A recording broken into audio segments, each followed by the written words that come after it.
Hello दोस्तों, नमस्कार। मैं एक बार फिर से आप लोगों के बीच नमस्ते लंदन के पोर्टल पर आप लोगों का स्वागत करता हूं। आज का हमारा टॉपिक है this, that, these and those. चारों टॉपिक बहुत ही प्यारे टॉपिक हैं और बहुत ही इंटरेस्टिंग टॉपिक हैं जो आपको फ़र्स्ट क्लास में सिखाए जाते हैं। फ़र्स्ट क्लास में भी क्या, आजकल तो ये यूकेजी और एलकेजी में भी सिखा दिया जाता है। तो आप लोगों को इसके बारे में बहुत से लोगों को तो जानकारी होगी, लेकिन बहुत से लोगों को इसकी जानकारी शायद ना हो, किस तरीके से इसका यूज़ करते हैं, किस तरीके से नहीं करते। आज मैं आप लोगों को इसका यूज़ बता रहा हूँ, कैसे हम इसका यूज़ करते हैं और क्या डिफरेंस होता है between this, that, these, those. चलिए सबसे पहले मैं आपको क्लियर कर देता हूँ। देखिए दोस्तों, जो दिस है, दिस का जो यूज़ करते हैं वो हम पास की वस्तु के लिए करते हैं। अगर कोई चीज़ आपके पास है या कोई वस्तु आपके पास है तो उसको इंडिकेट करने के लिए, उसको बताने के लिए आप दिस का यूज़ करेंगे। सेम उसी के अपोजिट होता है, अगर कोई चीज़ दूर है, यानी कि कोई चीज़ आपसे दूर है और आप उसको बताना चाहते हो, जैसे कि आप देख रहे हो कोई दैट इज़ ए, मान लीजिए ये कैट है, ये दूर है, तो उसके लिए आप बोलोगे दैट। दैट जो दूर के लिए यूज़ करते हैं। कोई वस्तु दूर है तो उसके लिए दैट का यूज़ करते हैं। पास है तो उसके लिए हम दिस का यूज़ करते हैं। दिस का यूज़ करते हैं हम पास के लिए और दैट का यूज़ करते हैं हम दूर के लिए। तो चलिए मैं बता देता हूँ, ये दिस और दैट, इस दोनों में क्या डिफरेंस है और दीज और दोज, इन दोनों में क्या डिफरेंस है। दिस दैट दोनों के दोनों सिंगुलर होते हैं। दिस और दैट ये दोनों दोस्तों क्या होते हैं, सिंगुलर होते हैं, यानी कि ये एक वचन होते हैं। सिंगुलर बोलते हैं दोस्तों एक वचन को। और जो दीज और दोज होते हैं, दीज और दोज होते हैं, वो दोनों क्या होते हैं, वो प्लूरल होते हैं। दोनों के दोनों प्लूरल होते हैं। प्लूरल का मतलब बहुवचन, यानी कि एक से अधिक। जो चीज़ एक से अधिक होती हैं या जो वस्तु एक से अधिक होगी, उसको बताने के लिए आप अगर पास है तो दीज का यूज़ करेंगे और दूर है तो दोज का यूज़ करेंगे। और अगर वो चीज़ एक है या वस्तु वो एक है, पास है, तो दिस का यूज़ करेंगे, दूर है तो दैट का यूज़ करेंगे। तो ये मेन डिफरेंस होता है दोस्तों इसमें। चलिए इसके कुछ एग्जांपल्स ले लेते हैं। एग्जांपल से आपको और क्लियर हो जाएगा कि आखिर क्या होता है। देखिएगा, पहला है दोस्तों, आई लाइक दिस आइसक्रीम। मुझे यह आइसक्रीम बहुत पसंद है।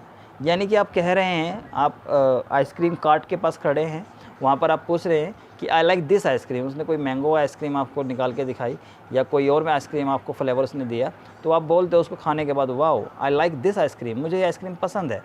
तो आई वांट दीज शूज़। देखिए दोस्तों, नेक्स्ट है दीज शूज़।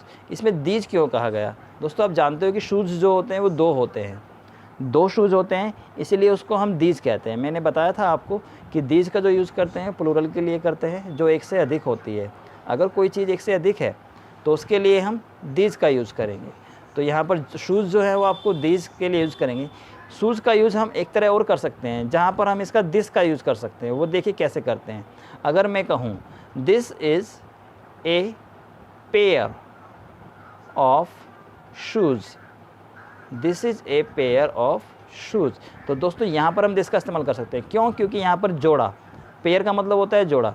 यह एक जोड़ी जूते हैं, तो यहाँ पर पेयर आया है। पेयर को हम एक क्वांटिटी यानी कि एक यूनिट से इंडिकेट करते हैं, एक यूनिट मानी जाती है पेयर, एक जोड़ा माना जाता है, तो इसलिए इसके लिए दिस लगा। अगर हम यहाँ पर पेयर का इस्तेमाल नहीं कर रहे हैं तब हमें दीज का यूज़ करना पड़ेगा।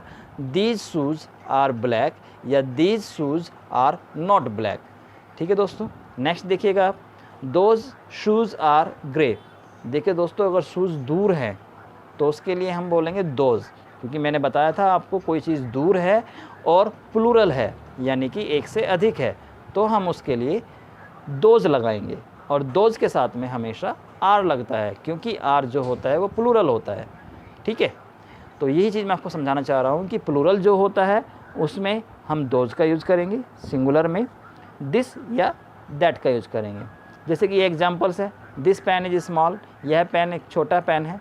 That pain is very large, अगर वो पेन दूर है और एक है तो दैट का यूज़ किया है।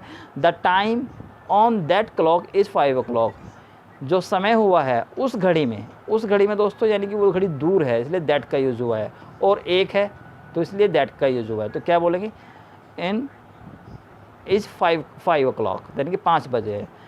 The time on this clock, अगर कोई घड़ी आपके पास है तो उसके लिए हम दिस का यूज़ करेंगे। ठीक है दोस्तों, नेक्स्ट आप थोड़ा सा और देख लीजिए, इसमें कुछ एग्जांपल्स और हैं जिससे आपको और भी क्लियर हो जाएगा। नेक्स्ट है आपका that plane is a toy, यानी कि वो जो प्लेन है वो एक टॉय है, खिलौना है। दैट कैट इज़ ईटिंग, वह बिल्ली खा रही है। या दैट कैट इज़ स्लीपिंग, या वह बिल्ली सो रही है। कुछ भी कह सकते हो, अगर दूर चीज़ है कोई तो उसके लिए हम दैट का यूज़ करेंगे, जैसे कि दैट कैट इज़ ईटिंग, वह बिल्ली खा रही है। ठीक है। नेक्स्ट ऐसे ही होता है those glasses are for reading. देखिए दोज क्यों लगा, क्योंकि ग्लासेस दो होते हैं। ग्लासेस का मतलब दोस्तों चश्मे से है, ग्लासेस दो होते हैं, एक चश्मा ये रहा नंबर 1 और नंबर 2, तो ये 2 हो गए, यानी कि 1 से 2 होते हैं तो इसको हम बोलते हैं दोज। तो दोज ग्लासेस, देखिए यहाँ पर दोज आया क्योंकि ये 2 है, प्लूरल हैं, इसलिए दोज आया। Those glasses are for reading. दोस्तों ये प्लूरल में काउंट होती है। अगर कैंची है, कैंची भी आपकी प्लूरल में काउंट होती है। और ट्राउज़र है, पैंट, पैंट भी आपकी प्लूरल में काउंट होती है दोस्तों, तो वो भी आपकी, क्योंकि एक पैंट ये और एक ये दोनों के दोनों को आपको ट्राउज़र्स कहा जाता है, तो ये भी आपकी प्लूरल में काउंट होती है। तो इसी तरीके से इन चीज़ों के लिए दोज, दूर है तो दोज, और अगर पास है तो दीज का यूज़ करेंगे। These glasses are sun glasses, ये जो चश्मे हैं वे सन ग्लासेस के लिए होते हैं। तो दोस्तों आई थिंक मुझे पता है कि आप लोगों को ज़रूर समझ में आया होगा। अगर नहीं समझ में आया है तो आप बिल्कुल कमेंट सेक्शन में जाकर मुझसे पूछ सकते हैं। कोई भी प्रॉब्लम है, किसी तरह कोई क्वेरी हो तो you can ask frequently without any hesitation. तो see you soon in the next video with a new topic. तब तक के लिए नमस्कार और अपना ख्याल रखिएगा। Thank you.